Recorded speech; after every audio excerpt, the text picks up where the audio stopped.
Commissioner Malema. No, thank you very much, CJ. I just want to make a follow-up on the questions the CJ asked. Maybe put differently. Judge, when are you retiring?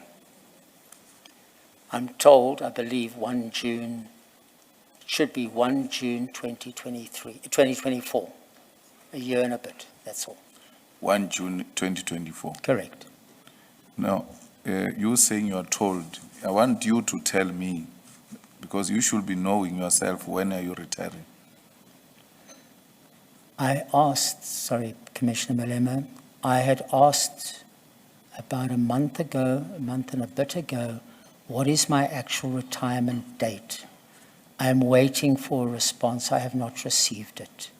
The calculation is that my appointment, my letter of appointment came through on 26 August 2009. I know this because it was 2 days before my birthday. That's not because I have a great recall. It just happened to be that. My acting appointment, I had acted from 1 June. And as I understood it, as long as you act continually until your appointment, that is taken as the period. So that's why I believe 1 June, but there may be considerations that may or may not advance it. But I believe 1 June is on paper the appropriate date. There were earlier acting stints. I don't know if they're taking into account. I'd understood it's your permanent, continual acting period. So that's why, my apologies. That's why I can't be definite. What I can definitely say is it is no later than 1 June 2024. I know it's our responsibility to decide to appoint you or not to appoint you. I mean, to recommend to the president to appoint you or not to appoint you. But do you think it's fair for this body to recommend to the president to appoint a person who's going to serve for less than a year in a court where we're actually struggling even to get people? If we appoint you and you go on retirement, it's almost going back to square one. So, in all fairness, and we are going, if we recommend you, we are going to recommend you now is April. We don't know when the president is going to appoint you. He takes his own time. He might appoint you in June, after June. He just appointed now the SABC board. It took forever for him to appoint that board. So it might take whatever period for him to appoint you. And that becomes less than a year into retirement. Really, do you think it is fair for not that you are appointing, but in helping this commission to come up with a good decision? Because after we take a decision of appointing, we'll get subjected to scrutiny.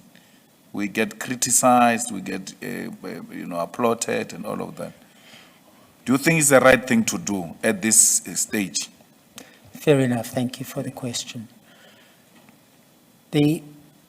I see fairness slightly differently. If I was competing, there are 5 vacancies.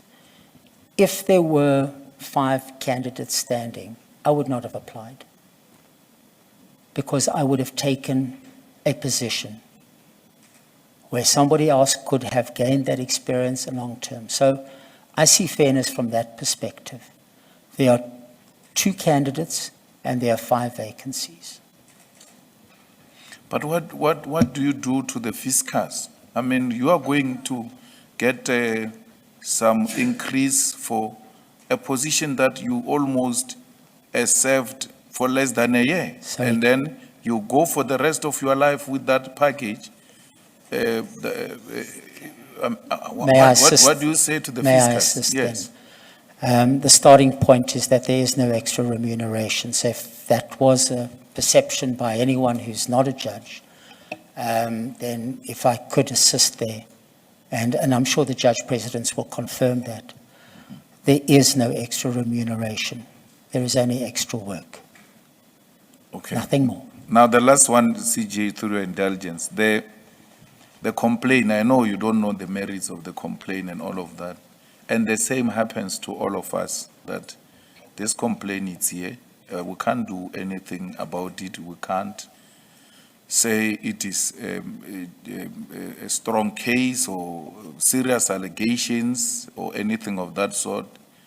And I also don't know, because when they say there is a complaint, in the absence of anything before us, we then Google you, then there will be this tax issue, or maybe, we don't know what Sorry, the issue. what issue? My apologies. No, I'm saying, I'm not saying there's an issue on you.